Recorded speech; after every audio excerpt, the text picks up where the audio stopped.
Primeiro encontro conservador de São Gabriel da Palha. O movimento de rua é o tema que eu vou falar, né? Sua necessidade e o conservadorismo e o resgate da nação. Eu sou o Renato, sou engenheiro eletricista, pós-graduado, 20 anos de profissão na área de automação, o remais tudo fazendo fiscalização de obra, né, contratos, etc, etc. Mas o que me trouxe aqui, né, na verdade, é isso aqui, né? Participação de movimento de rua, tá? Eu sempre me coloquei, desde quando eu me percebi, né, me coloquei com movimentos de rua, tenho um canal no YouTube, né, desde 2022, mais ou menos, eu tenho tentado passar com palavras pequenas, vídeos curtos, para tentar ver se consegue chegar e romper bolhas, né? Agora eu tenho a parte triste da minha história, porque eu já votei no PT. Né, então, isso é uma parte triste da minha vida. Eu votei com 17 anos, meu primeiro voto foi para o PCdoB. E, na sequência, eu fui votando no PT até chegou na Dilma, naquela época, mais ou menos. Então, eu tenho de mim, né, eu posso ser um exemplo dessa transição que o país viveu. Porque, no fundo, eu passei por essa transição toda, como boa parte da população viveu. Como era um cara das exatas, meu foco nunca foi muito político, embora eu sempre me envolvesse, mas vivia aquela minha vida, né, olhando para o dia a dia e tal, não abria muito para isso. Embora eu fosse sempre um cristão, católico, eu não percebi o quanto o mundo estava se fechando naquela bolha ideológica. Tá certo?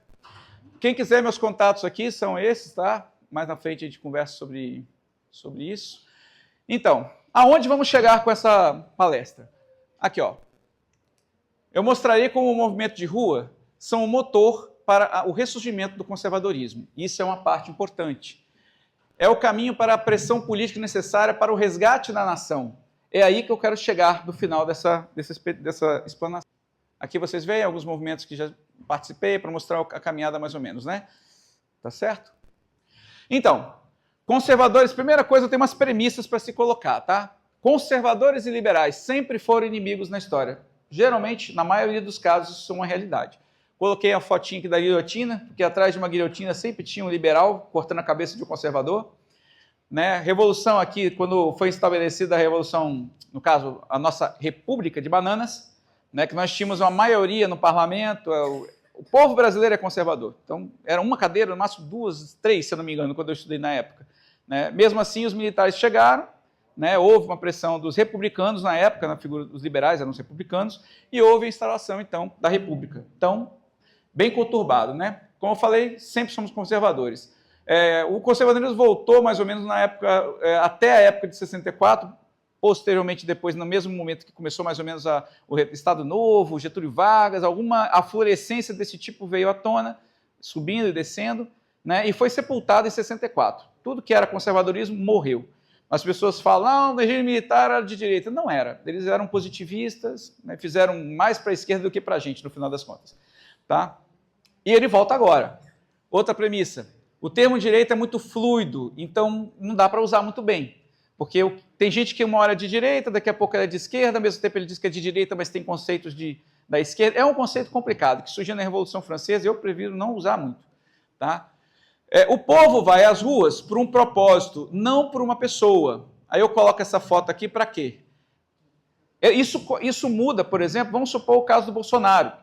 Por quê? O povo tinha um propósito, ele queria uma mudança. E naquele momento ele viu uma pessoa, de todas que tinham, que poderia significar ou ajudar nesse processo. Nesse ponto, ele era ponta de lança, eu signifiquei aqui, por exemplo, uma estratégia de combate antiga, né? Aqui a infantaria reunida e para romper uma formação de linha, né?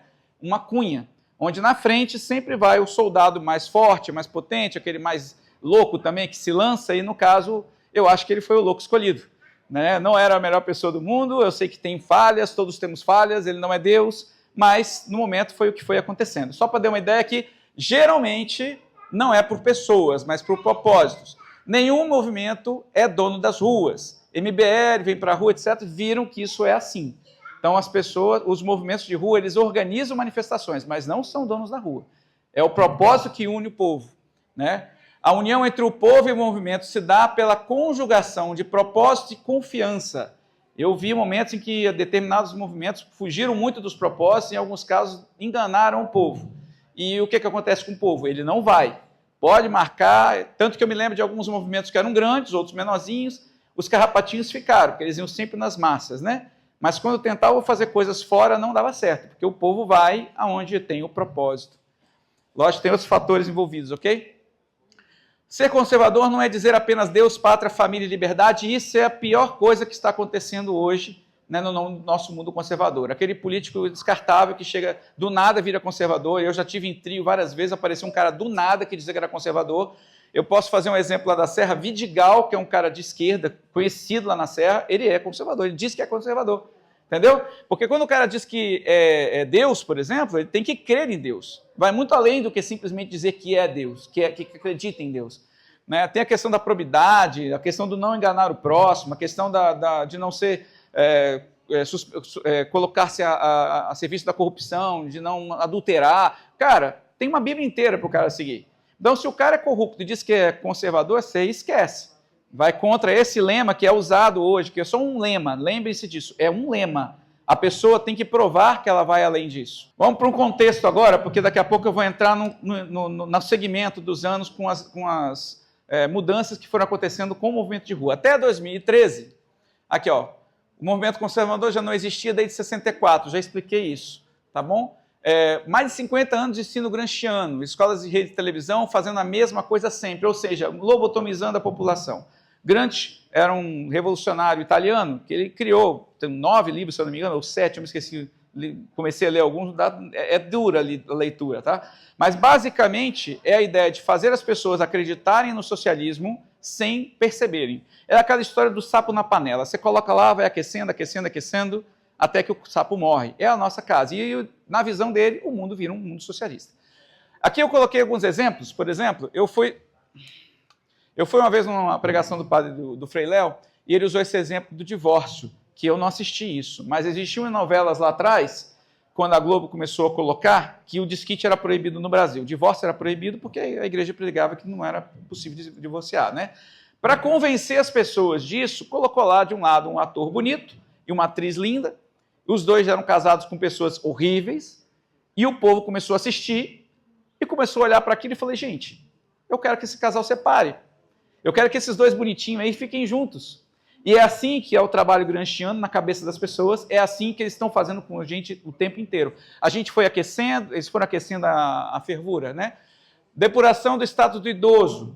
O idoso passou a ser o quê? O cara legal, o cara descolado, não é mais aquela pessoa sábia, aquela pessoa que tem alguma coisa boa para acrescentar, alguém que você senta na mesa e vai te dar momentos de sabedoria, falando alguma coisa da tradição. Virou o quê? O cara descolado que pinta cabelo de vermelho. Tá? Criança é um estorvo, isso foi colocado também passo a passo. Mulher não precisa dos homens. Apologia LGBT, você vê beijo gay, por exemplo, nas novelas da Globo, que foi até o ponto que para quê? Para dessensibilizar. Né? A destruição da figura feminina, a destruição da figura masculina. O homem passou a ser o estrupador, o violento.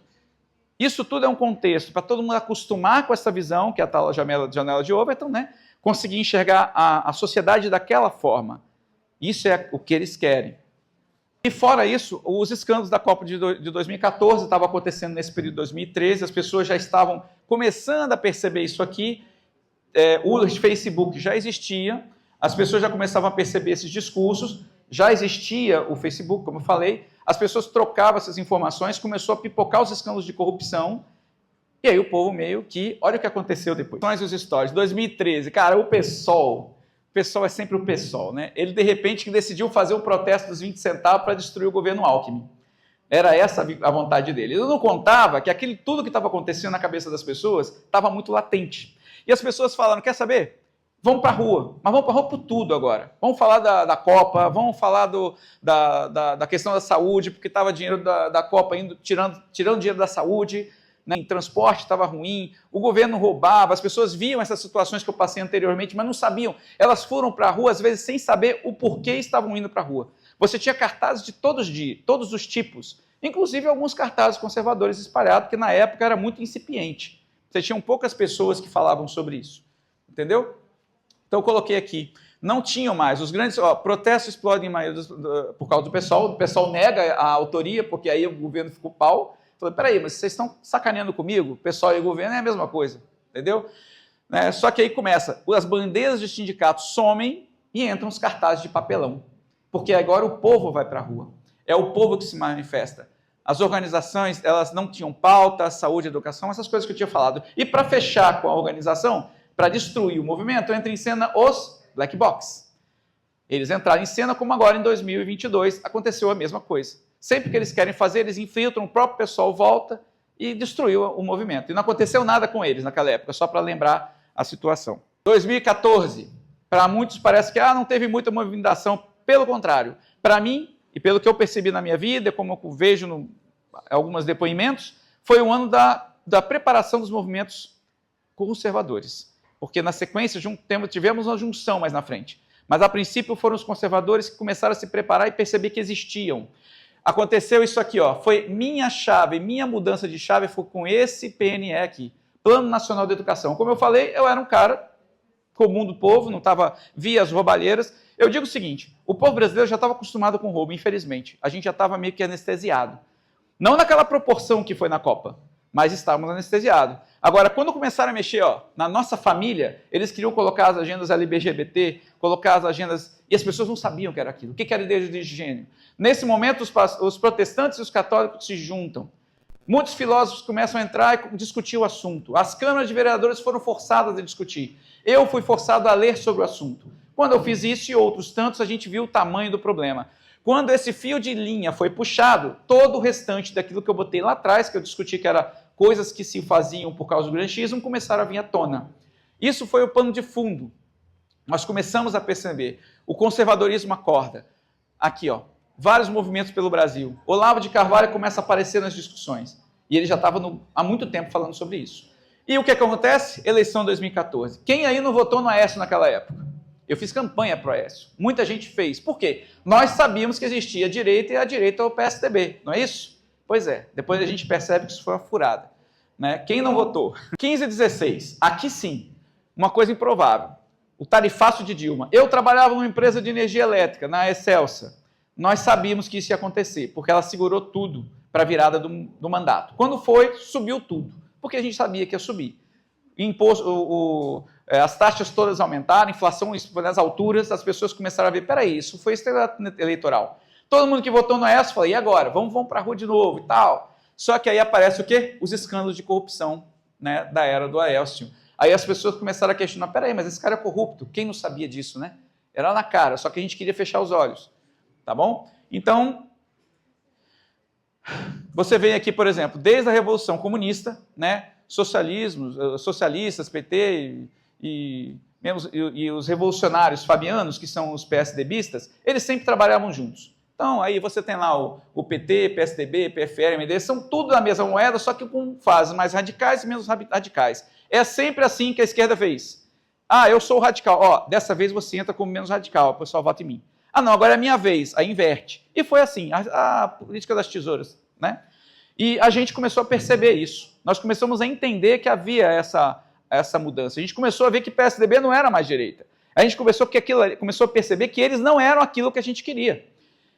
Juntando isso mais a Lava Jato, isso trouxe os liberais junto com a gente, né? Essa provável aliança aconteceu, as pessoas começaram a ir para a rua, o povo começa a confiar em alguns movimentos. Eu digo de novo, o propósito era tirar a Dilma. Nós tínhamos esse propósito, entendeu? Então o povo se uniu com esses movimentos. Isso foi ao longo de 2015, 2016, até a vitória com a Dilma. Agora eu vou contar uma coisa para vocês. Eu era no movimento de rua, a gente conversava entre a gente, estou falando do povo, tá? A gente via que tinha dinheiro entrando em alguns movimentos. E tinha cara de ter PSDB, MDB, essa turminha toda em volta ali. Mas o povo queria que a Dilma saísse, simples assim. E eu me lembro de toda manifestação que eu ia, cara, vamos lá, a gente precisa fazer pressão, porque só pela pressão a gente consegue. Tinha claramente o movimento do Temer para assumir o governo, tinha claramente o movimento do PSDB para tirar o PT, só que o foco era tirar ele e colocar alguém que fosse mais parecido com a gente. E não era esse povo, mas eles não sabiam disso, ou pelo menos achavam que tudo ia dar certo. Eleições de 2018. Eu pulei 17 porque 17 foi também mais ou menos a mesma coisa. Até... né, uma acomodação das coisas, o Temer assumindo, veio também escândalo com o Temer. Cara, são políticos antigos, obviamente escândalo tem para todo lado. E o Joésio Batista, na verdade, a turminha dele, fez aquilo ali também, vamos dizer para a verdade, né? Porque eles estavam defendendo o Lula. Foi um negócio meio... Mas não vem o caso agora. Então, eleições. Aqui começa, né? O MBL, boa parte dos movimentos foram do Fora Dilma, começaram a apoiar candidatos, né? Possivelmente ligados ao Novo, PSDB e etc. Né? Ali começa-se a ter uma visão inicial de que as coisas não eram como pareciam mesmo. Eu já tinha escolhido o movimento. Na época eu me liguei ao Ação Brasil. Como eu falei, todo militante, toda pessoa que quer para trabalhar em rua, que quer trabalhar em movimento de rua, procura um para chamar de seu. E eu me liguei ao movimento Ação Brasil, gostei deles, conheci eles e me identifiquei com eles. Honesto, etc. É aquilo que eu falei. A união entre povo e movimento tem muito a ver com objetivo, propósito e retidão. Então, para mim, foi um ótimo avanço. Me lembro, quem não se lembra aí, por exemplo, né, nas eleições, de novo, o povo escolheu Bolsonaro. Não interessa 100% ou não o que ele seja, mas em pese, eu também escolhi Bolsonaro, eu entendi isso aqui. É isso aqui que a gente estava tentando fazer. Romper as fileiras que estavam contra a gente. Aqui, ó, povo para a rua, povo na rua, o Caixa 2, aqui eu fazendo campanha de rua, gastei do meu dinheiro. Quantas pessoas não fizeram isso? Tiraram do próprio bolso para fazer campanha para o Bolsonaro. Né? O povo vai para a rua com este propósito, nós queríamos o governo. Em tese, nós achávamos, muita gente achava que só isso ia resolver. Obviamente que não. Né? Os intelectuais, o próprio Olavo de Carvalho mesmo colocava, para a gente mudar o país tem que mexer com a educação. Eu sei, a longo prazo é só assim que a gente resolve. Mas emergencialmente a gente precisava e precisamos mesmo. Nós atrasamos um pouco o que ia acontecer. Tá certo? Todos participaram, ouviram isso acontecer. Bom, no fim, graças a Deus nós ganhamos. Fui para Brasília, encontrei algumas pessoas lá. Isso aqui foi a festa da vitória, foi cansativo, foi choroso, foi um desabafo. A gente tem outras cenas que eu estava lá sentado, já não sabia mais como parar de gritar, mas eu sabia que a luta estava começando. Né? Eu não era sozinho, não. Muitos estavam lá com esse sentido, mas a esperança é o que move os movimentos de rua. E estamos aqui com esperança ainda. Aí sim, vem 2019, 20, 21, depuração da direita. Aparecem os traidores. Vocês se lembram dos traidores? Né? A Hasselmann, Frota, e não foram só eles. Tá bom? Aí começa de novo, racha, definitivo, liberais, esquerdas fazem atos contra Bolsonaro. Era absurdo, você via lá a esquerda juntinho com os queiros, fazendo vários... lembra aquela história da guilhotina? Então, de novo, os caras lá, porque no final eles tinham um plano de poder. Então, MBL, similares, eles endossam, né, a censura, existe lá, o Kim Kataguiri tem lá o dedinho dele na censura também. Então, nesse tempo aqui, a gente ia para a rua para defender o governo. Por quê? As pautas eram as nossas pautas. Propósito. As pautas eram as mesmas. Reforma da Previdência, a gente queria um Estado mais enxuto. Tá? Isso nem é um tema muito conservador, mas em si, nós estamos na janela de Overton. É isso, Estado enxuto. Ou minimizado, pelo menos. Né? Aqui. Essas passeatas aqui foi tudo em apoio do presidente na época, que foram milhares. Tinha o ele sim, o ele não. Eu não sei se vocês se lembram disso, né? Mas nesse tempo aqui, aí veio a pandemia, aí sim, cara. Aí começou a pipocar e aquela turminha do Terceira Via aparece. A Terceira Via aparece. Aqui, ó. Ele não, MBL, tá? Mídia, banqueiro, todo mundo, né, tentando emplacar a Terceira Via em 2016. Isso aqui foi um trabalho bem coordenado. Trabalho para voto nulo, vamos votar nulo, primeiro turno, vamos votar nulo. Muita gente ouviu esse discurso e encarnou isso na pele. As pessoas não têm muita noção, não, que quando você começa a minar a credibilidade de alguém, isso fica, não passa. É difícil você fazer alguém confiar em alguém, mas descredibilizar é muito simples. Basta fazer alguns memes e pegar alguns pontos assim, que sejam não tão bons, né? E começa a se fazer esse trabalho. Né? Então, vamos lá. O que aconteceu? Só para lembrar, o que aconteceu disso aqui? Perdemos a eleição. O PT voltou. E não adianta chorar. Essas mesmas pessoas estão voltando agora. Então, lá, o Kim Kataguiri falando mal do PT. Cara, falar mal do PT é a coisa mais fácil do mundo. O problema é quando tiver que ficar em algum governo onde ele tem que ajudar para permanecer. Aí entra egoísmo, plano pessoal de governo de cada um, e aí vai. A gente perde. E a gente nunca consegue sair do buraco, porque entra nesse ciclo. Significa que você apoia um governo até o fim? Não. Você questiona, mas você discute dentro. Tá? Vamos seguir. Voltando, lembrando, nenhum movimento é dono das ruas. São lembretes de tudo que eu falei até agora. Vocês viram vários momentos em que, até na época do Neném, a galera queria puxar o povo para a rua. Cara, era muito fake. As pessoas não iam. Não iam, eram pouca gente, porque o povo não queria isso. O povo estava entendendo o detalhe. As pessoas se enganavam, falando, não, são bolsonaristas burros, comedores de capinha, aquela velha história. Mas aquela história da Cunha é muito séria. As pessoas têm essa noção de brigar, juntar para vencer. Parece que uns não. O povo vai às ruas por um propósito. De novo, lembrando aquilo que falei. Os movimentos e o povo só se juntam com propósitos e confiança. Muitos grupos perderam confiança nesse problema, nesse momento. Dinheiro extraviado de trio, aconteceu essas coisas, entendeu?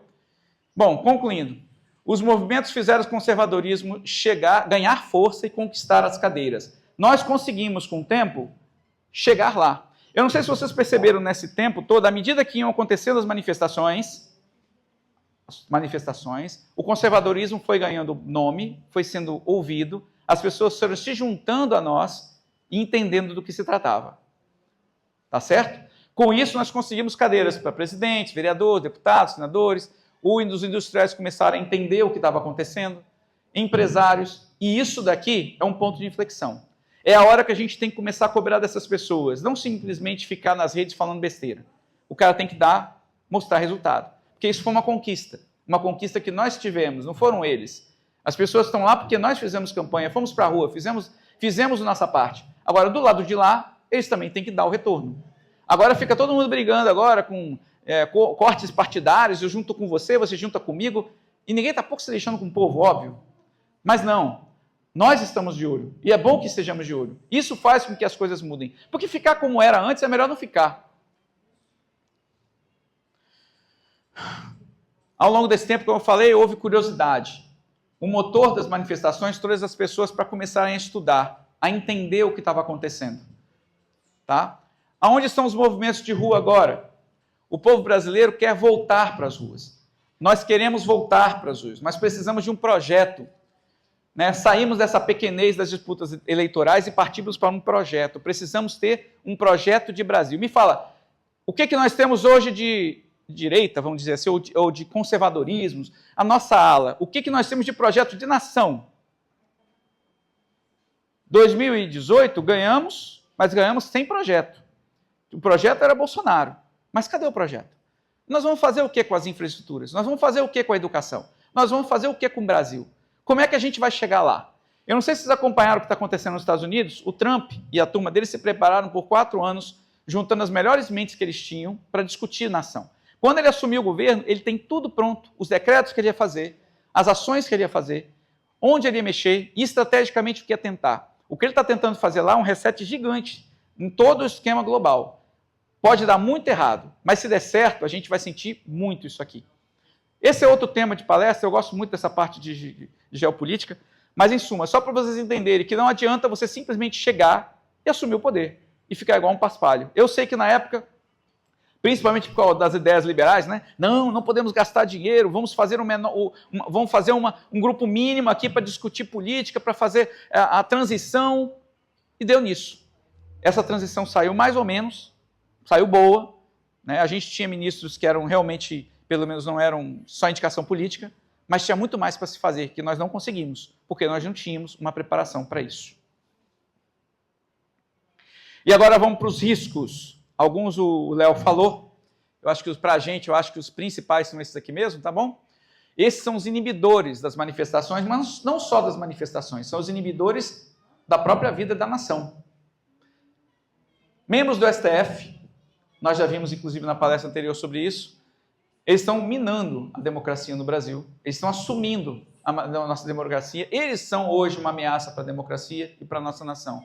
Os membros do TSE, por sequência, mesma coisa. Sistema eleitoral não auditável, a gente sabe que tem complicações com o sistema eleitoral, só que isso depende também de Câmara, né, Senado. E os caciques partidários, os partidos Odebrecht. Sabe o que é um partido Odebrecht? É aquele assim, fiz merda, desculpa o termo, mas fiz besteira. Então o que eu faço? Queimei, tô queimado, PSDB tá queimadaço. Eu vou resolver? Não. Eu vou me juntar com outro, vou trocar de nome. Ah, eu junto com esse aqui, eu troco de nome. Então vamos prestar atenção que vai ter um monte de coisa agora acontecendo e esses partidões ruinzinhos vão estar se juntando com outros. e a gente vai ficar sem opção, porque os caciques políticos muitas vezes tiram da gente o direito de escolha. Quantas pessoas boas eu vi querendo se candidatar, mas não conseguem, porque os caciques não deixam. Agora, o que é mais importante pensar nisso aqui, gente? A gente precisa de um Senado forte e de deputados bons para a gente poder mudar essa nação. Agora, eu creio que uma oração que podemos fazer todos os dias é para que essas pessoas entrem e pelo menos pensem. Eu sei que muitos roubam, infelizmente a gente não consegue limpar o sistema desse jeito, mas que pelo menos pensem em nação. Os norte-americanos conseguiram chegar onde estão, não porque lá eles não fazem nada, não porque eles são pessoas santas e ninguém mete a mão, ninguém rouba nem nada, mas porque eles pensam em nação. É tipo assim, vamos fazer entre a gente aqui, mexeu com a gente se junta e vai contra. O Brasil é a casa da mãe Joana, porque ninguém pensa em você, ninguém pensa na gente. Ninguém pensa na gente, apenas pensam em si mesmos. Entendeu? Então é isso, a mensagem que eu queria dizer para vocês, queria passar, não sei se foi boa, tá bom? Muito obrigado, Deus abençoe a todos. Aqui está o QR Code do meu canal de YouTube. Quem quiser me procurar, agradeço muito. Obrigado, gente.